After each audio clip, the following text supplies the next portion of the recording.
Hey everybody, we are in Matthew chapter 15, and it's a short interlude in Jesus' travels where he encounters somebody that the disciples don't quite understand, but Jesus is incredibly impressed by her faith. So we're going to read Matthew chapter 15, starting at verse 21, going until verse 28. 15:21 through 28. That's what we're reading today.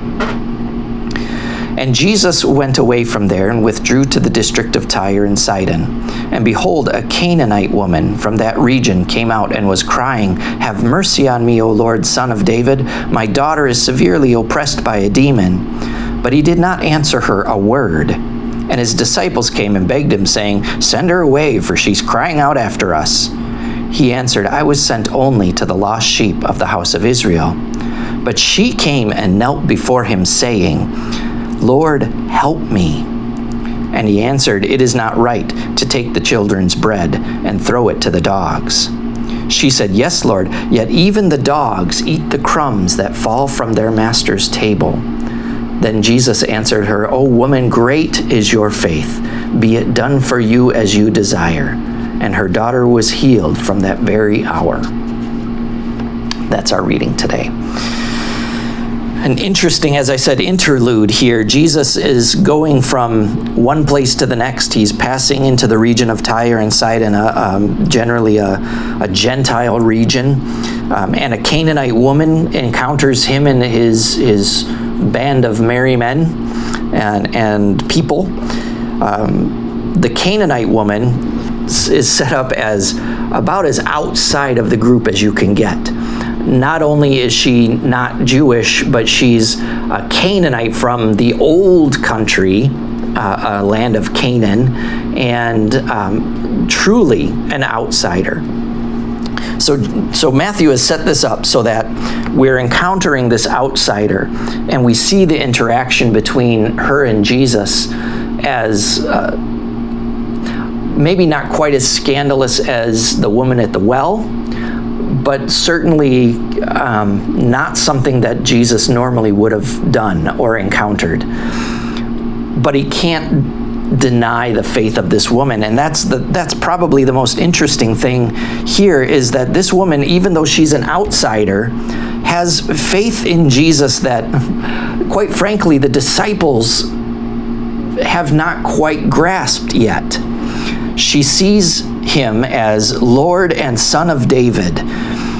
Again, for a Canaanite woman to express that, Son of David, she's not Jewish. She's remembering back to Israel's days of King David. And she knows that for some reason, whether she's heard it spoken of or she's, been a sort of closet follower of the Jewish faith at the time, but she has an understanding of who Jesus is as Son of David. And she knows he can do something for her daughter. And so she approaches Jesus. She comes out of that area and cries out towards him. And as you can just imagine the disruption that she's causing as she's following behind all of the disciples and the travelers and crying out for Jesus to do something to help her daughter. And the disciples are saying, "Get rid of her, Jesus. She's making a ruckus. She's causing all this madness. Get rid of her." And he, interestingly, doesn't respond to her initially.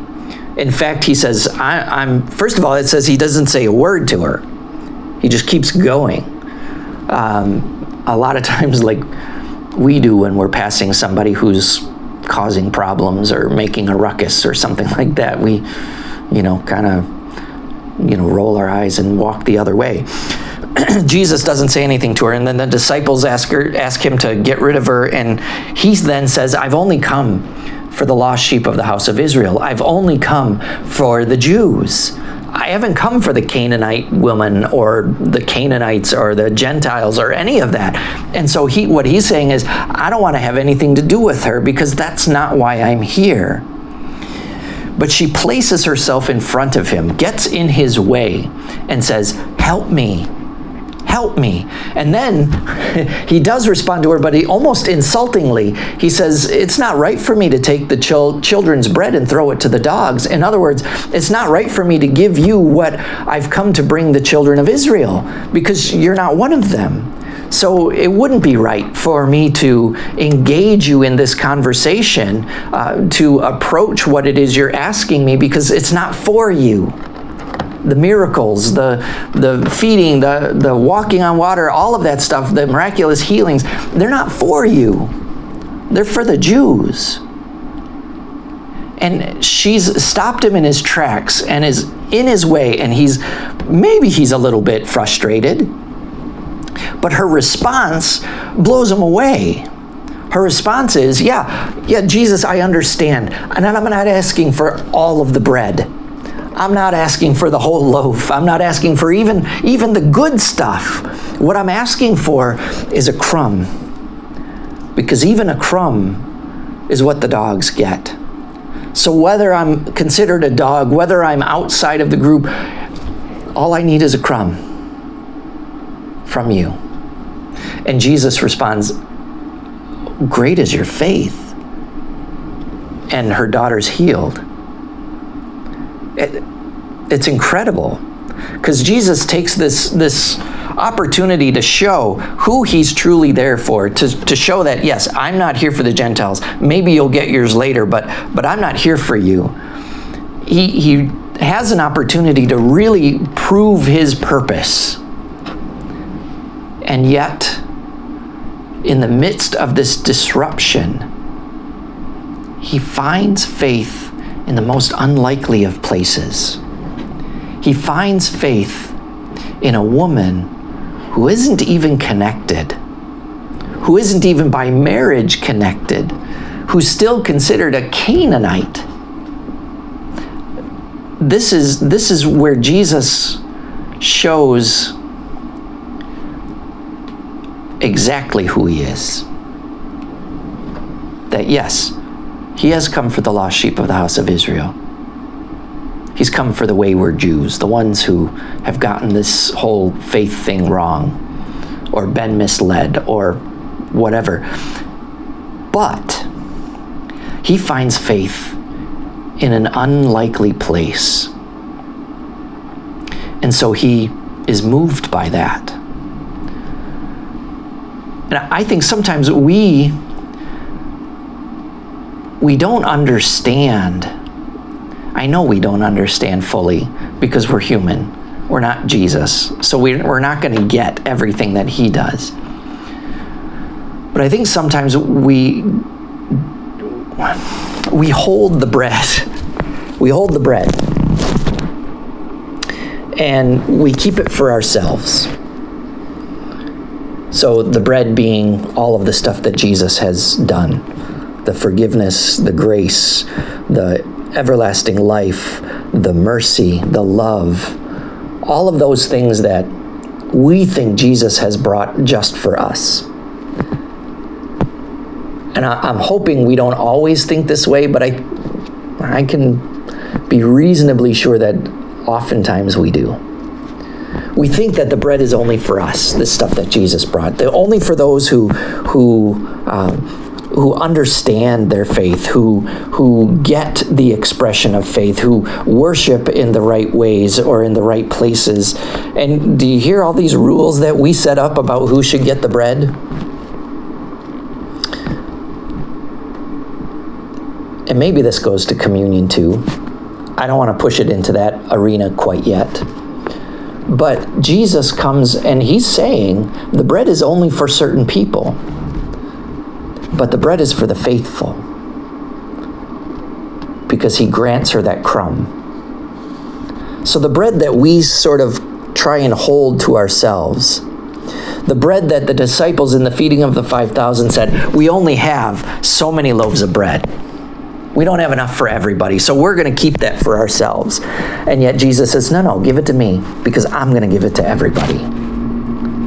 Here, Jesus says the bread's only for this group of people, but when he hears faith, when he sees faith, he's moved. to give bread, to give the gifts to others. That's what's incredible about Jesus. I think there's a whole lot. But in this sort of interlude, Jesus decides then and there that the bread can be given to anyone who has faith.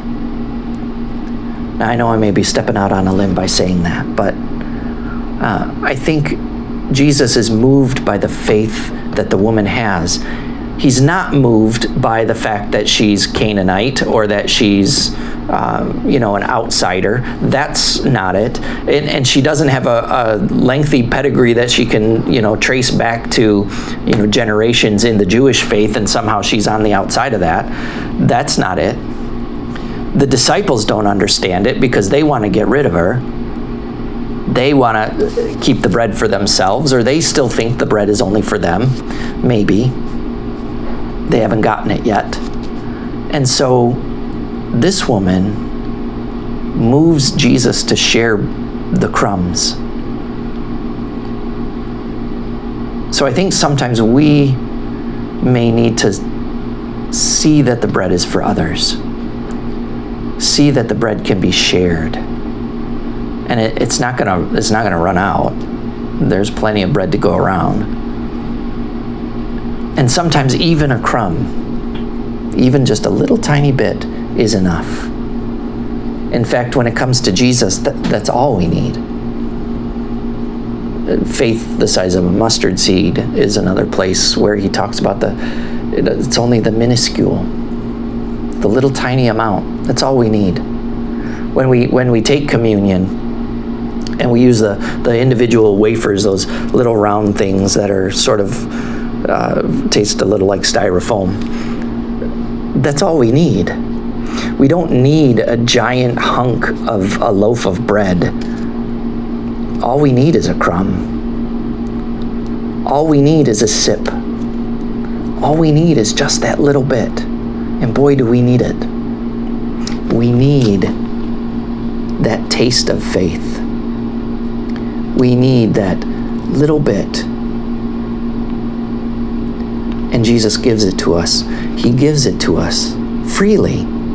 He doesn't wait for us to have the right pedigree or the right connections or the right family or the right history or the right anything. The right look, the right clothes, the right whatever.